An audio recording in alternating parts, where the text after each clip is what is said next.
Selanjutnya kita akan masuk ke sesi networking, dimana kita akan mengeping dari as.ac.id. Kita masuk ke CMD, kemudian ketikkan ping, terus masukkan is.its.ac.id.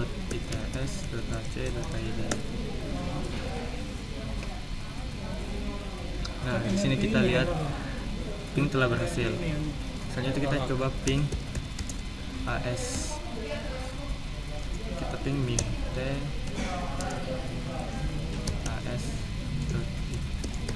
as.its.ac.id. Nah, dengan begini as.ac.id nya kita akan klik secara terus menerus sampai kita perintahkan untuk berhenti. Untuk menghentikannya cukup tekan Ctrl C. Nah, selanjutnya itu kita akan mengeping sebesar 1 KB dengan cara ketikkan ping kemudian minta lalu 1 KB.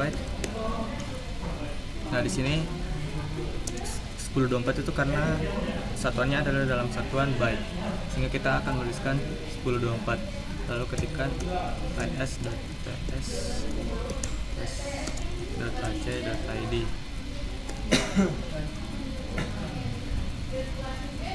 Ping sebesar 1 KB telah berhasil.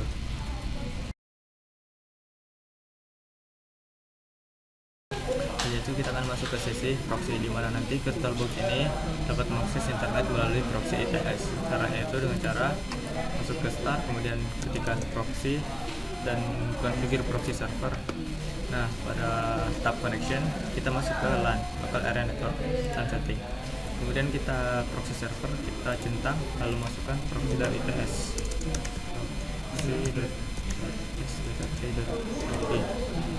Dan kemudian portnya 80. Nah, di sini bypass proxy untuk local address. Oke. Kemudian masuk ke Internet Explorer. Nah, di sini kita telah connect proxy. Kita diminta untuk memasukkan password akun kita.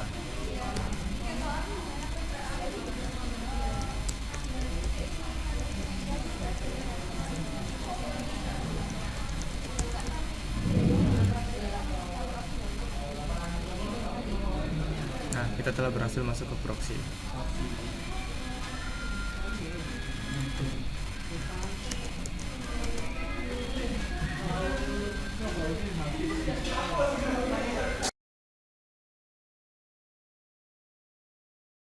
Selanjutnya itu kita masuk ke sesi sharing folder, di mana kita akan membuat sebuah folder baru dengan nama nrp. Kemudian kita akan share ke everyone. Nah, kita setting permissionnya itu read and write, sehingga kita dapat membaca dan mengubah dan menulis atau membuat sebuah file baru di folder tersebut. Share. Folder telah di share. Kemudian pada network and sharing center kita setting chat and sharing. Kemudian turn on network discover, turn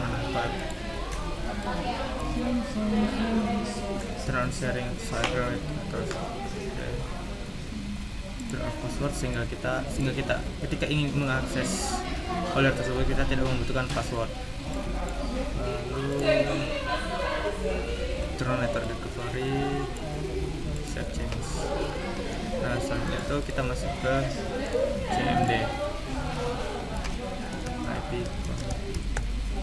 Nah, IP config ini untuk kita dapat melihat dari IP dari komputer host, sehingga nanti IP ini akan digunakan untuk mengakses folder tersebut. Masukkan IP-nya. Sekarang kita telah masuk ke folder. Nah, di sini kita telah menemukan folder yang kita share tadi.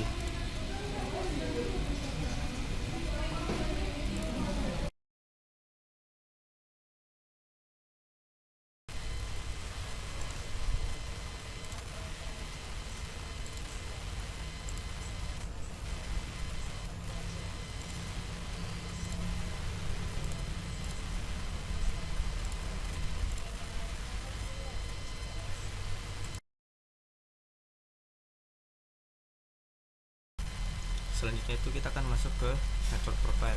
Cara masuk ke network profile itu dengan cara klik kanan, kemudian ke network sharing center. Nah, di sini kita akan menemukan 3 jenis network.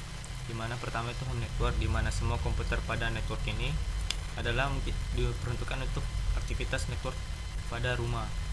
Dimana ini kita akan mengenali semua device yang connect ke network ini dan mempercayai network ini.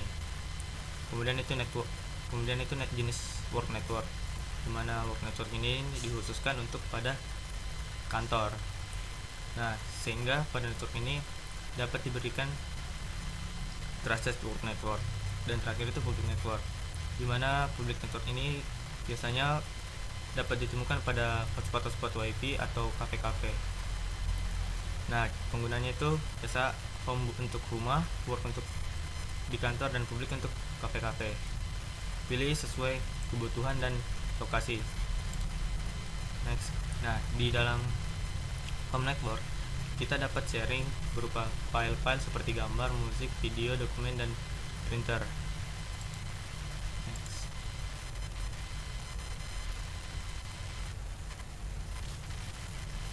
Finish. Nah, cara untuk mengubahnya itu ya kita klik ulang network dan pilih sesuai kebutuhan lagi.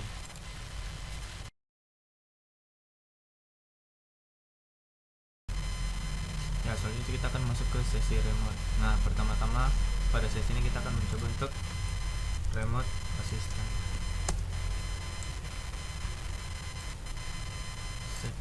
Nah, di sini kita akan save identitasnya itu pada shared folder yang telah dibuat di sesi sebelumnya. Save, copy passwordnya, lalu buka shared folder yang telah dibuat sebelumnya.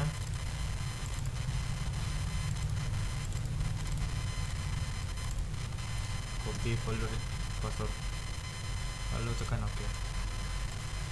Nah, selanjutnya itu pada VirtualBox akan meminta. Nah, pada sesi ini kita telah masuk ke sesi remote assistant. Windows Remote Assistant telah berhasil dilakukan. Nah, selanjutnya itu kita akan coba masuk ke remote desktop.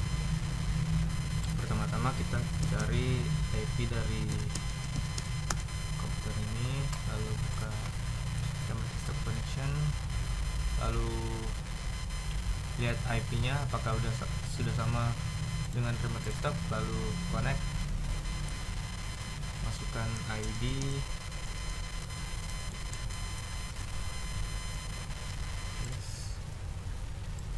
nah di sini remote desktop telah berhasil dilakukan. Perbedaan remote desktop dengan remote assistant itu cuma perbedaannya itu yang asisten itu kita meminta seseorang atau user untuk membantu kita atau ingin meremote desktop seseorang. Nah, sedangkan remote desktop kita itu ingin mengambil alih desktop yang aktif. Nah, pada penggunaannya remote desktop itu biasanya digunakan untuk orang yang bekerja di kantoran yang ingin membuka file yang ada di komputer yang ada di kantornya. Sekian.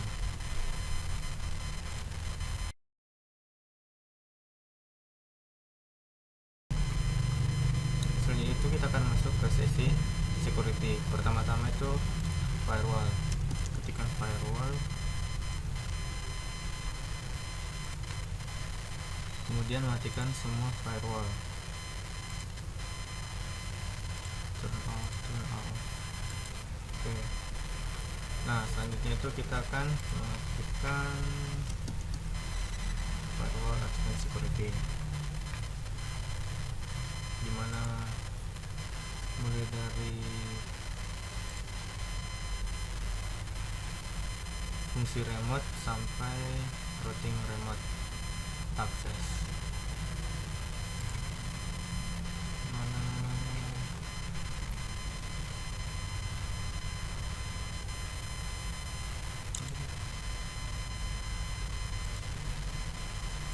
Remote assistant hingga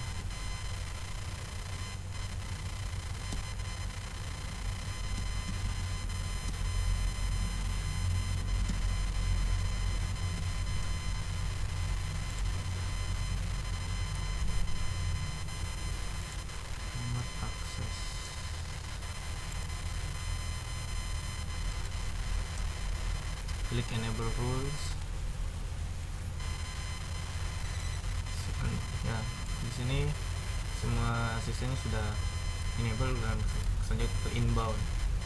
Ulangi langkah yang tadi, cari remote asisten hingga routing remote access. Enable. Nah, ya.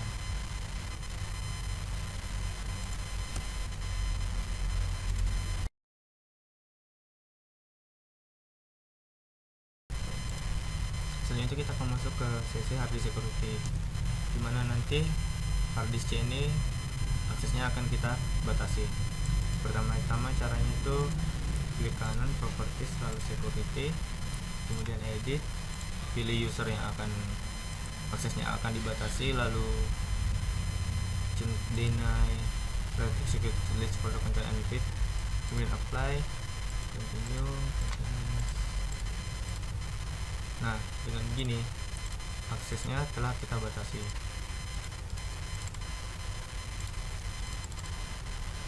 Harddisknya sudah tidak dapat diakses.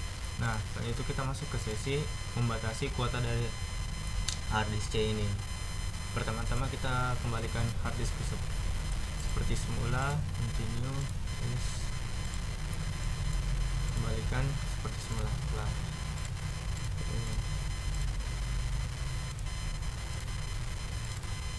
Nah, harddisk C telah kembali. Cara membatasi kuota dari harddisk C ini dengan cara klik kanan properties, lalu kuota, sub kuota setting, lalu enable, kemudian tentukan dari limit kuotanya. Limitnya itu kita setting 100 MB dan set warningnya itu 10 MB. Kemudian apply. Oke. Nah, harddisk kuota telah kita aktifkan.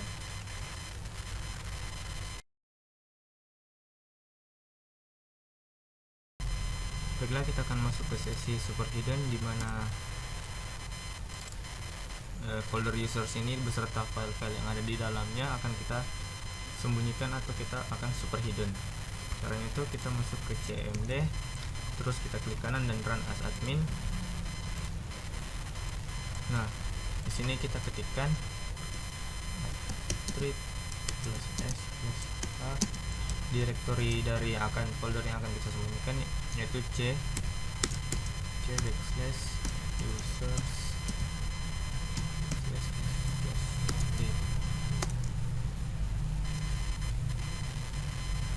Nah, di sini folder users telah hilang.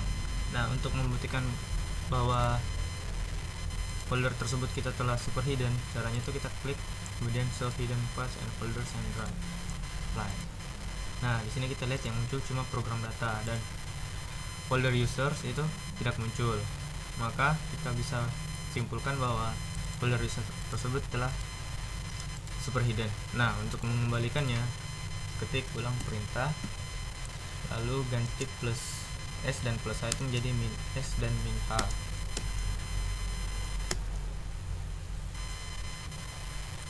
Folder telah kembali muncul.